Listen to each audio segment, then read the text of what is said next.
So next, business horror story in the Halloween kind of theme. And hopefully people appreciate the lighting. I've kind of tried to make it a little bit different this week. Basically, it's if you lose a customer. So any business that has, well, if they're in business, they have customers. At some point, you are going to lose some. It could be that you outgrow them. It could be that they outgrow you. It could be that a new competitor comes on the scene that actually has a better offer. They could be cheaper. You might just get a bid wrong and actually the customer still loves you, but on that particular occasion, they just went with someone else. There's lots of different things, but actually in terms of a business horror story, it can always be an absolute nightmare because you worry so much if you do lose a customer. A few ways to kind of mitigate and solve it.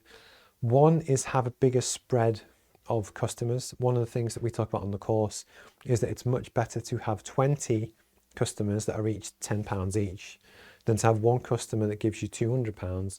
Because actually, if 100% of your turnover is reliant on one customer, if you lose them, you're kind of toast. As actually, if you lose one of the 20 or one of your like spread of customers, it's not that bad. In practice, you never really want anyone more than kind of 25, 30% of your revenue, which is cool, and it depends on your overheads. But the point is actually intentionally spreading your risk, even if you're making a ton of money from the start, always kind of makes sense. But in terms of, you get the inquiry, you tender for a piece of work and you don't win it, if you can, always ask for feedback. Because then what you could do, it could be that something was a buying driver for the customer, which you didn't even think of, which actually you didn't sell in your pitch as well as you could have. It could be price, it could be lead time, it could be whichever. But the more you learn about the feedback about what didn't quite go, right on this occasion, you can fix it for next time. And that's just a really important thing that actually it really kind of helps. And the second one is just be humble, so that they are in business in the same way that you are. That actually, sorry, I love the ghost thing. I love that you can't see it. Hi, Darren. Good morning.